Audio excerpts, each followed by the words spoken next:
A very common question that I get from home sellers and landlords is, how long will it take to either sell or rent my home? And the answer, believe it or not, is quite simple.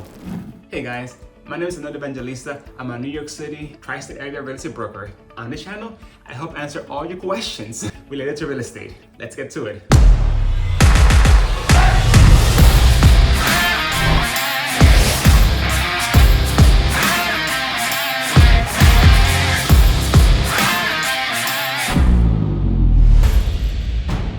So let's talk home selling or home renting if you're a landlord.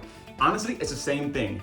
You have a product, you have an asset, and you're putting it out on market, trying to get an end consumer to give you an offer. Yes, there's a whole marketing aspect of things, the whole attraction to get either renters or buyers into the door to see it. But today we won't speak on that. Today we're just speaking about timing and what it takes to get an offer for buying or renting faster. Really, it all comes down to market conditions. And yes, I know that sounds like a cop-out, but it really is. Think of it this way. Timing is everything with respect to when. When are you listing the home? When are you getting that asset, that property on the market, on Zillow, on Realtor.com, on whatever website? When are you doing whatever it is that you're doing? Because that impacts who's available. Think of it this way. If you list your home on Christmas Eve, do not expect anybody to come on Christmas Day. Maybe one or two, who knows? I've gone out and seen homes on those days, but not often. If you list your home, say in the springtime, you typically get more people because they're trying to make a move before summer vacation comes, before kids go out of school and they go on vacation. And then when you list, say in July 4th weekend, there's a lot of people that are already away. And again, you don't get many buyers in that, right? Many renters or buyers. So the point that I'm making is this: when you list a home is very important in determining how quickly you can expect to get somebody. That said, you want to list your home when it's most optimal for your situation and for your location. There are places where listing in April may be better versus others where listing in June may be optimal. Again, just speak to your realtor on that in terms of where you're located and what you're trying to do. Like that home June example could be like for summer rental. That'd be a perfect one. But anyways, back to my point. Whenever you list a home, it has to do with market conditions and how many buyers you can expect to be out there. Typically, a good home that has done everything that they can to maximize exposure can typically sell between the first 2 to 4 weeks. And by sell, I do not mean close. Keep that in mind. When you sell a home, you can get an offer and under contract pretty quickly, but it still takes time to get to the closing table.